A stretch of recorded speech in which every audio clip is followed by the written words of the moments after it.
আজকে আমি একটি গল্প বলবো। তার নাম হলো দুশ্চরিত্র গ্রাম প্রধান। এক গ্রামে একটি প্রধান ছিল। প্রধান এর একটি ছেলে ছিল।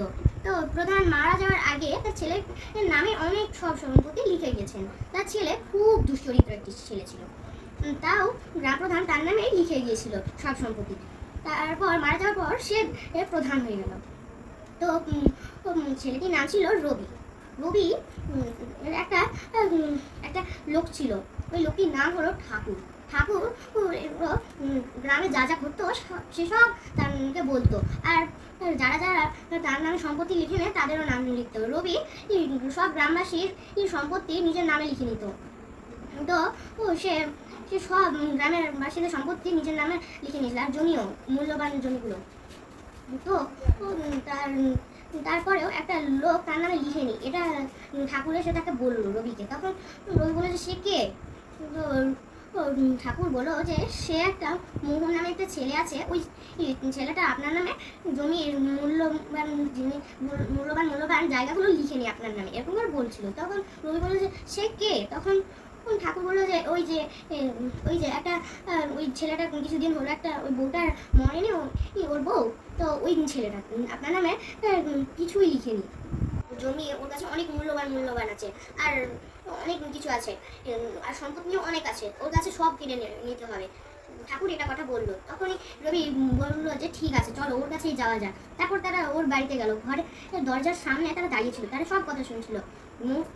মোহন তার স্ত্রীর ছবি দেওয়ালে টাঙাচ্ছিল, আর সে তার দেওয়ালে টাঙা ছবিটাকে বলছিল যে এই গিন্নি, তুমি থাকলে আমি তোমাকে নিয়ে অনেক জায়গায় ঘুরতাম, আর এই গ্রাম থেকে দূরে কোথাও চলে যেতাম, এই কথাটা বলছিল। তখন ঠাকুর বললো যে স্যার, আমাদের মনে হয় এখানে আসাটা ঠিক হয়নি, একটু পড়া যায়। তখন রবি বললো যে না, আমাকে ও সব সম্পত্তি লাগবে। এ বলে তার ঘরে যায় আর বলে যে মোহন, তুমি ওই ছেলেটা না যে বাগানে সবসময় একটা মেয়ের সঙ্গে নিয়ে যাও, ওই আর ওখানে বসো আর তার সঙ্গে কথাবার্তা বলো, ও কি তোমার বউ? তখন মোহন বলে যে হ্যাঁ, ও আমার বউ, আমি ওখানে আগেতে যেতাম, কিন্তু আমার বউ মারা যাওয়ার পর আর যাই না। তখন রবি বলে যে তুমি ওখানে গিয়ে থাকো, আর আসবে না এখানে। তখন মোহন বললো যে আমি তাহলে কি করব? তখন রবি বললো যে ঠিক আছে, তোমার যা ইচ্ছা। তারপর রবি বাড়ি চলে গেল। রবি একটা গুপ্ত ঘর ছিল, ওখানে রবি এক বাটি ক্ষীর নিয়ে গেল। ক্ষীর আর সাথে একটু দুটো মিষ্টি নিয়ে গেল। দুটো মিষ্টি আর এক বাটি ক্ষীর নিয়ে গুপ্ত ঘরের কাছে গেল, আর গিন্নি গিন্নি করে ডাকলো। তখন তার বউ চলে আসলো। তার বউ একজন তপস্বী এবং জাদুকর ছিল। তার বউ রাক্ষসীতেও পরিণত হতে পারতো। তার বউ একটা রাক্ষসীও ছিল আসলে। তারপর ক্ষীর দেখে এসে খুব খুশি হয়ে বললো যে তুমি কি চাও? ওই মোহনে সব সম্পত্তি কেড়ে নিতে? আমি ওটাই করব, আমি রাক্ষসী রূপে এসে তার আগে মজা দেখিয়ে ছাড়বো। এই বলে তাকে বলে যে ঠিক আছে, আমি এই পায়েসটা খেয়ে নিয়ে তোমার কাজটা করে দিচ্ছি, এবার তুমি তাড়াতাড়ি পালাও, নাহলে আমার আসল রূপ কিন্তু তুমিও বুঝতে পারবে না। এই কথাটা বলেই মোহন পালিয়ে যায় এই কথাটা শুনে। তারপর রাত যখন হয়, সব গ্রামবাসীরা ঘুমিয়ে যায়। তারপর রবির বউ পেতনি রূপে এসে মোহনের বাড়ি গিয়ে মোহনের বাড়ি যায়, কিন্তু মোহনকে দেখতে পায় না। সে ভাবে যে ও হয়তো চাষ করতে গিয়েছে, ও আসলে চাষ করতে গেছিলো। মোহন চাষ করে সে রাত্রে মাঝরাতে এসে সে ঘরে ঢুকে বলে যে বাপরে, এবার খুব ভালো গুণ হবে, যারা বেশি কাজ করে তাদের খুব ভালো গুণ হয়। এ বলে সে যখন বিছানায় যেতে যায়, তখনই দেখে যে একটা রাক্ষস তার ফ্যানে ওপর গলা দড়ি দিয়ে ঝুলছে, আর তার দিকে তাকিয়ে হাসছে। সে ভয় পেয়ে যায়। তখন পেতনিটা নিচে নেমে বলে যে আমি তোকে মারবো না, তুই যদি সব সম্পত্তি রবির নামে না লিখিস, যদি না লিখিস তাহলে কিন্তু আমি তোকে মেরে ফেলবো। এটা বলে মোহন তাড়াতাড়ি পালাতে রবির ঘরে যায় আর সব সম্পত্তি লিখে দেয়। তখন তার পরের দিন সব গ্রামবাসীরা সকাল সকাল একটা সভা রেখেছিল।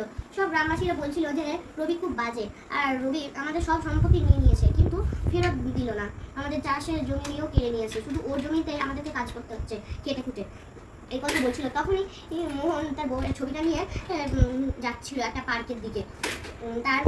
তারপর গ্রামবাসীরা বলে, তাকে দেখে বলে যে আমরা জানি রবি যাকে বেশি লুট করেছে সম্পত্তি, সে আর কেউ না, তুমি। এই কথাটা রবি গুরুত্ব দিল না আর চলে গেল। তখন গ্রামবাসীরা ভাবলো যে হয়তো কিছু একটা ব্যাপার আছে এই মোহনের, আর তা কিছু করতে লাগলো। তখনই মোহন পার্কে পৌঁছে যায় আর বেঞ্চে বসে তার গিন্নির ছবিটা দেখতে থাকে আর বলে যে তুমি এখন থাকলে আমরা অনেক দূরে যেতাম আর কি ভালো থাকতাম, এই কথাটা বলছিল। তখনই তার বউয়ের আত্মা ছবি থেকে চলে আসে। তখন গ্রামবাসীরা তারপর মোহন পার্কে গিয়ে বেঞ্চে বসলো আর তার বউয়ের সঙ্গে কথা বলতে লাগলো আপনা আপনি। বললো যে তুমি যদি এখন বেঁচে থাকতে আমরা অনেক দূরে থাকতাম আর আমাদের একটা সুখে থাকতাম আর আমাদের একটা ছেলে সন্তান থাকতো। এরকম বলতে বলতেই হঠাৎ এক সময় তার বউ ছবি থেকে বের হয়ে আসে তার আত্মা। তখন গ্রামবাসীরা তো অবাক হয়ে যায়, তাকে দেখতে তার কাছে চলে আসে। তখন গ্রামবাসীদের কে বলে যে দেখো গ্রামবাসীরা, আমি ফিরে এসেছি শুধু এই রবিটার সামনে বদলা নিতে। এই বলে গ্রামবাসীদের একটা কথা বলে। তারপরে এই গ্রামবাসীরা কিছুক্ষণ পরেই রবির বাড়ির সামনে গিয়ে অভিযোগ জানাতে থাকে আপনা আপনি। তখনই রবির সঙ্গী ঠাকুর এসে দেখে যে এরকম অবস্থা। তখন সে রবিকে গিয়ে বলে, তখন রবি বাইরে এসে দেখে যে টিকিত। তখন সে ঠাকুরকে বলে যে ঠাকুর তুমি এখানে দাঁড়িয়ে দাঁড়িয়ে বুঝাও সবাইকে আঙ্গিনায় আমি আমার বউকে ডাকছি, আমার সাতজনের বউ এদেরকে শেষ করবে, আজকে শুধু তুমি আর আমার বউ বেঁচে থাকবে এই গ্রামে। এই বলে সে তার বউকে ডাকতে চলে যায়। তার পায়েস নিয়ে তার বউকে ডাকতে চলে যায়।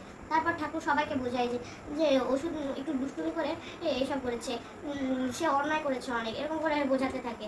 তারপরে রবি তার বউকে নিয়ে চলে আসে। রবি তার বউকে বলে যে এদেরকে মেরে ফেলো। এ বলে এই কথাটা বলে রবির বউ আগুনের বৃষ্টি সৃষ্টি করে আর আগুনের বৃষ্টি সবার উপরে পড়তে থাকে। তখনই মোহনের বউ জাদু করে বলে যে গ্রামবাসীরা তোমরা শুধু 1 সেকেন্ড এই আগুনের জ্বালা